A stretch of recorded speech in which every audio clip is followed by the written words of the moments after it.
na ipapatukhang niya itong mga kahit suspect pa lang ka-coffee na may kaugnayan sa ipinagbabawal na gamot. At tinanong doon, sino yung tsutsugi doon? Sabi niya, mga pulis.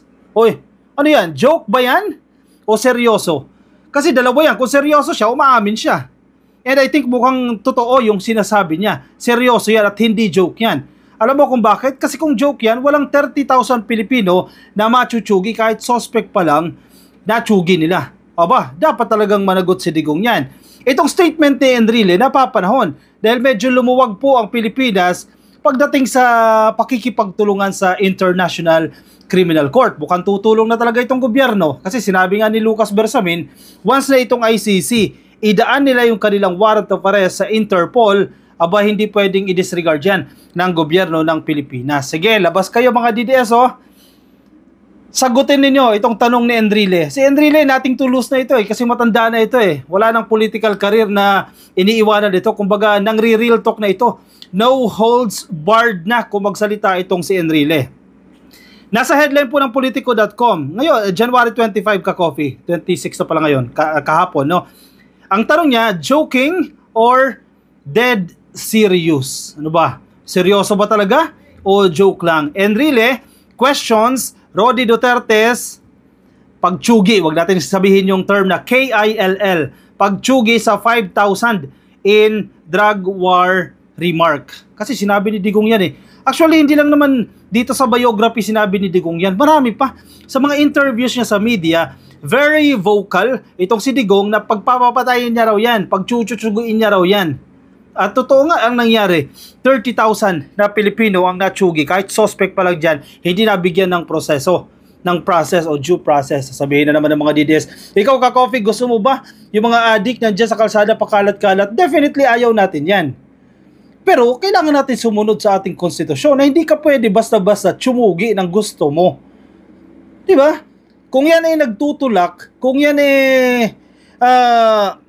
nagpo-produce ang ipinagbabawal na gamot, gawin ninyo yung nararapat na parusa. Buti sana kung sila lang yung naparusahan, ang problema ay marami pong nadamay. O sinong mananagot ngayon yan?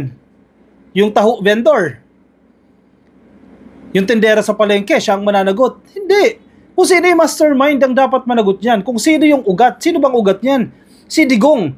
Sila Bato de la Rosa. Sila ang ugat niyan. Sa dinami-dami ng nadamay at sasabihin nila collateral damage, dapat managot sila dyan. O, sagutin nyo to mga DDS. Was ex-President Rodrigo Duterte serious or jesting? Seryoso ba siya o nagjo-joke lang siya when he talked about pagtsugi sa 5,000 drug suspects in the first 6 months of his term in 2016? O sige, dalawa yan. Umamin kayo dyan. Kung joke lang yan, aba pwede siyang maabsuelto. Kung seryoso siya, edi umaamin siya na siya ang may kagagawan sa pagkamatay nitong 30,000 Filipinos. And ako naniniwala ako hindi ito joke.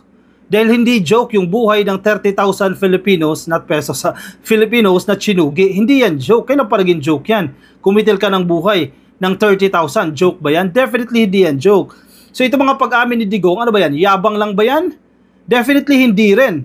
Magkahalo yan. Totoo at may kasamang yabang at pananakot. Chief Presidential Legal Counsel Juan Ponce Enrile on Saturday posed this question to Duterte in a Facebook post that quoted from pages 21 and 22 of Beyond Will and Power, a biography of President Rodrigo Roa Duterte. Yan po yung libro na isinulat ni Earl Pareño. Binigay yung kinikwento ni Enrile, binigay sa kanya yung libro na yan. Ang title ay Beyond Will and Power, a biography of President Rodrigo Roa Duterte. Pages 21 and 22. Kung may copy kayo ng libro na yan, pwede nyo i-double check yan.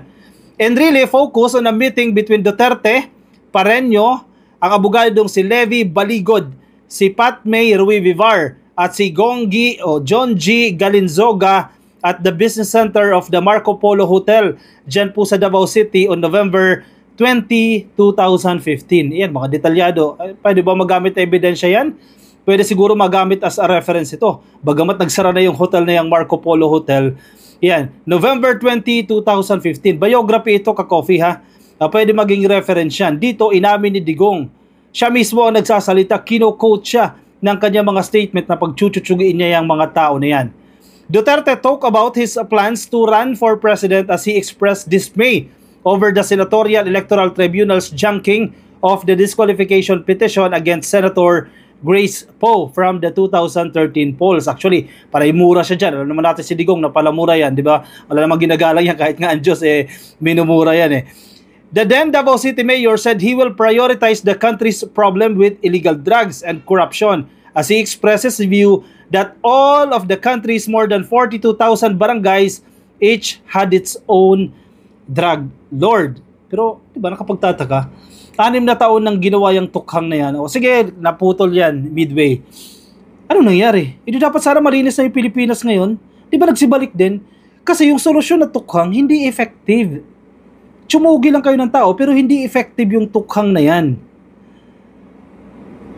Binibigay mo yung hustisya dun sa pulis. O kung sino man po na nag-implement itong tukhang kila Bato de la Rosa, binibigay mo dun. Nang hindi mo binibigyan ng due process, hindi nililitis ang nagkasala. Ano yun? Asin pagrespeto sa buhay doon na nakasaad sa ating saligang batas, sa ating konstitusyon. Enrile quoted Pareño as narrating the exchange between Duterte and his allies. Kadaghan diay, 5,000 lang ang patayin natin. First 6 months. Sabi ni Digong, biruin mo, 5,000 lang ha. Grabe ha. First 6 months, 5,000. Oh, that's a lot. Let's just tsugi in 5,000 in the first 6 months. Again, we laughed. Tingnan mo, buhay ng tao, pinagtatawanan lang ng mga taong ito. Marami pa rin yan, Mayor. Sabi, sino ang tsugi sa kanila? May nagtanong. Sabi ni Digong, ang mga pulis. Mabilis na sagot ni Digong. Base doon sa salaysay ka-coffee, ha? Mga pulis. Diba? Kino-confirm niya yung reward system sa mga pulis. Yung pag-amin ng mga opisyal ng PNP na meron talagang reward system, ayan na yun. Yung pag-amin ni Digong na ipatsuchugi niya 5,000 lang daw muna, first 6 months. At ang tsuchugi ay mga pulis, pag-amin niya yan. Tumutugma siya doon sa reward system na once na makatsugi ka, o may 20 mil ka, may 30 mil ka, umaabot nga raw ng milyon ang reward. Kung dili ang mga pulis ay press on, shifting to Cebuano. Ibig sabihin yan, sila atong patyon. Again, conveying with his eyes a childlike naughtiness. In English, well, let's tsugi the police. Kung hindi pumayag daw ang mga pulis, hindi kasi ginagamit yung term na KILL kasi baka ma-restrict tayo dito sa YouTube. Pag tsugi na lang gamitin natin. Kung ayaw daw ng mga pulis, hindi yung mga pulis yung tsugiin. And all the more, we laughed. Biruin mo ha. Buhay ng tao. Imagine mo yung estudyanteng nadamay. Imagine mo yung tricycle driver na sinakyan lang ng runner na chinugi. Yung buhay niyan, kung ikaw ay pamilya niyan, pinagtatawanan lang yung buhay ng mga chinugi nila. Tapos sasabihin ni Bato, yan ay collateral damage lang. Kung kamag-anak mo yan, hindi ka matutuwa. Enrile then recalled that during the first few months of President Marcos, he was one of the government officials who advised Marcos not to allow the International Criminal Court to interfere because our sovereignty in the enforcement of our domestic laws. So, I ask, sir, with due respect, whether the underlined words on pages 21 and 22 of Attorney Earl Pareño's book, Beyond Will and Power, are the basis, backdrop, and underpinnings of your presidential policy of war on drugs, or were they merely just jokes? Malamang hindi sasagot si Digong. Ang sasagot niya si Panelo o kaya si Harry Roque. Ano yan? Totoo ba yan? Seryoso ba yan? Yan talaga yung naging batayan ng tukhang ni Digong? Biting pa lang yan ha? Hindi pa siya presidente that time ha? Yan na yung kanyang sinabi, yung pinagplanuhan nila. Hindi nagkataon yan kasi plinano nila yan. Hindi pa siya presidente, yan ang kanilang plano. At nung naupo na sa pagka-presidente, boom, chug chug chug chug chug chug chug chug chug chug chug chug chug chug chug chug chug chug 30,000 katao ang chinugi. Planado. Grabe naman yan.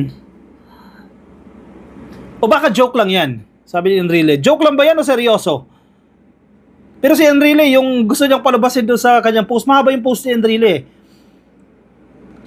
Sala rin si Digong, gusto niyang palabasin doon, hinaluan niya lang na tanong kung joke yan, kasi definitely hindi yan joke, dahil ang daming records, 30,000 lang natsugi. If they were merely your jokes, what then, sir? Again, with due respect, were the rational or reasons, raison d'etre, Latin ata ito, of your war on drugs, Marcos Chief's legal advisor ask. Ano ibig sabihin ng rational, dahilan ka coffee, or raison d'etre? Latin word ata yan, ang ibig sabihin ay rational. Ano yung dahilan ng iyong tukhang? Ano yung pinaghuhugutan ng iyong tukhang? Enrile said he posed such a question in the context of the Bill of Rights in the 1987 Constitution, which stated that, and I quote, "No person shall be deprived of life, liberty, and property without due process of law, or nor any person be denied the equal protection of the law." Correct. Matalino din to si Enrile, in fairness very sharp pa rin ito Kung joke lang yan, kaya sinasabi ni Enrile, kaya niya tinatanong yan, kasi nga, malinaw na nakasaad sa ating saligang batas na hindi ka pwedeng basta-basta tsumugi. Hindi mo pwede basta kunin yung buhay, kalayaan at property ng isang individual without due process, nang hindi dumadaan sa tamang proseso. Dahil sa inyo, gawin din yan, magagalit din kayo. Sana joke lang yung ginawa ni Digong, kasi kung seryoso siya dyan, definitely nilabag niya ang saligang batas.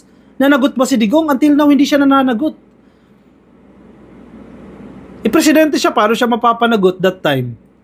Ngayon na lang, bawian na lang yan sa ICC. Kasi kung sa Pilipinas, sige, marami natatakot na sampahan siya, sige, kasi baka itumba o kung ano man yan. O sige, sa ICC, yan, mas matapang-tapang yan, mas may capacity yung ICC.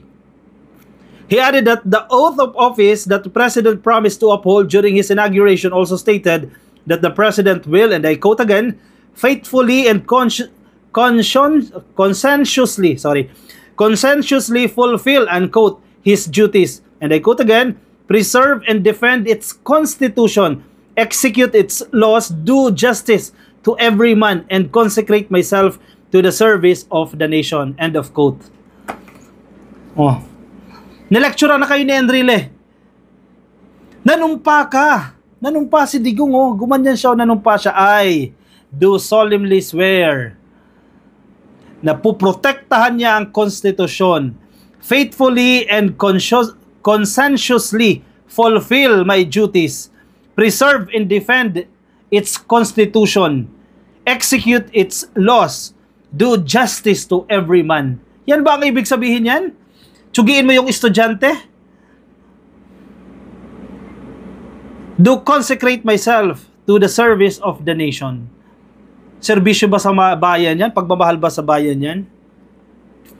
Nanumpa siya In fairness kay Enrile, bilib ako kay Enrile sa ginawa niyang to Last year, Duterte faced congressional probes on the bloody tukhang and was unapologetic for his actions. He also dared the ICC to hurry up its investigation on him before he dies of old age. Mukhang yun na nga lang, mauuna na lang matsugi bago prosecute ng International Criminal Court. Pero hindi siya absuelto. Sisingilin at sisingilin siya. Hindi man dito sa lupa sa langit may maniningil sa ginawa nila.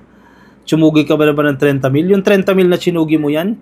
Sabihin na natin addict talaga yung iba dyan. Sabihin na natin drug lord. Actually, ilan lang ang drug lord dyan.